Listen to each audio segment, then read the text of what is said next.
Hello दोस्तों, मेरा नाम शबनम है और मैं एक छोटे से गांव में रहती हूँ। मेरी जिंदगी शुरू ही से आजमाइशों से भरी रही। मेरे वालिद का इंतकाल बचपन में हो गया था, इसलिए मेरी वालिदा ने बड़ी मेहनत से मेरी परवरिश की।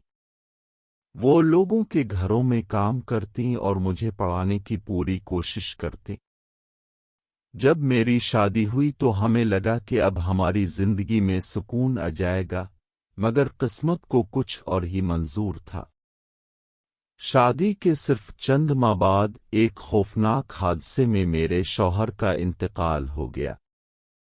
इस हादसे ने मेरी जिंदगी की तमाम खुशियां छीन ले। मेरे पास न अपना घर था और न ही कोई दूसरा सहारा, इसलिए मैं अपनी वालिदा के साथ ससुराल ही में रहने लगी। मेरे ससुर और सास ने हमें घर से नहीं निकाला बल्कि मुश्किल वक्त में हमारा साथ दिया, जिसका मैं आज भी एहतराम करती हूँ।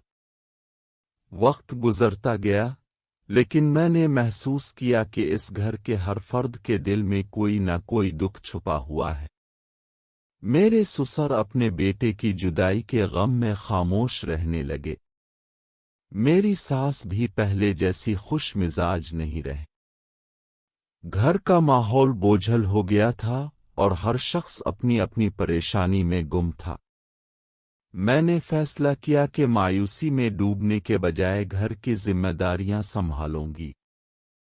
सुबह सवेरे उठकर घर का काम करती, फिर अपनी वालिदा के साथ खेतों में भी हाथ बटाती।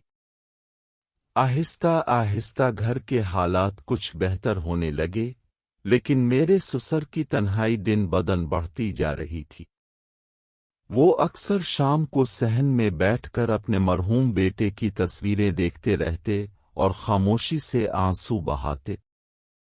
एक दिन मेरी वालिदा ने कहा, इंसान को सिर्फ खाने पीने की नहीं, किसी अपने के सहारे की भी जरूरत होती है।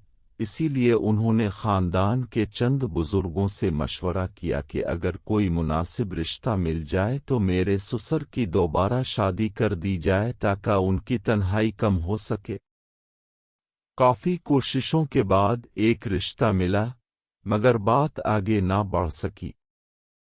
कुछ लोगों ने उम्र का बहाना बनाया, कुछ ने माली हालात देखकर इनकार कर दिया। ये सब देखकर मेरे ससुर ने भी कहना शुरू कर दिया कि शायद अब बाकी जिंदगी तन्हाई में ही गुजरेगी।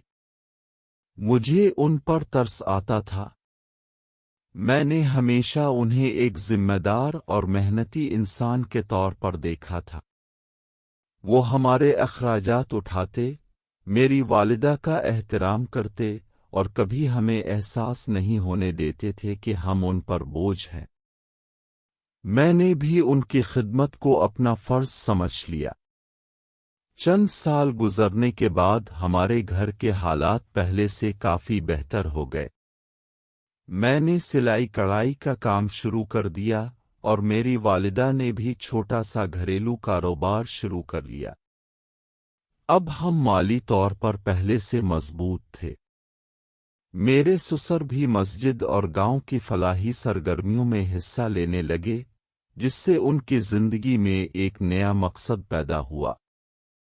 इस पूरे सफर ने मुझे एक अहम सबक सिखाया कि जिंदगी में हर मसले का हल जल्दबाजी या गलत फैसले नहीं होते। सब्र, मेहनत, बाहमी एहतराम और एक दूसरे का सहारा बनना ही असल कामयाबी है। अगर खानदान के अफराद मुश्किल वक्त में एक दूसरे का साथ दें तो बड़े से बड़ा दुख भी आहिस्ता आहिस्ता कम हो जाता है। दोस्तों, अगर आपको ये कहानी पसंद आई हो तो वीडियो को लाइक करें, चैनल को सब्सक्राइब करें और अपनी राय कमेंट्स में ज़रूर शेयर करें। अल्लाह ताला हम सब को अपने खानदान की कदर करने, एक दूसरे का एहतराम करने और हर मुश्किल वक्त में सब्र से काम लेने की तौफीक अता फरमाए। आमीन।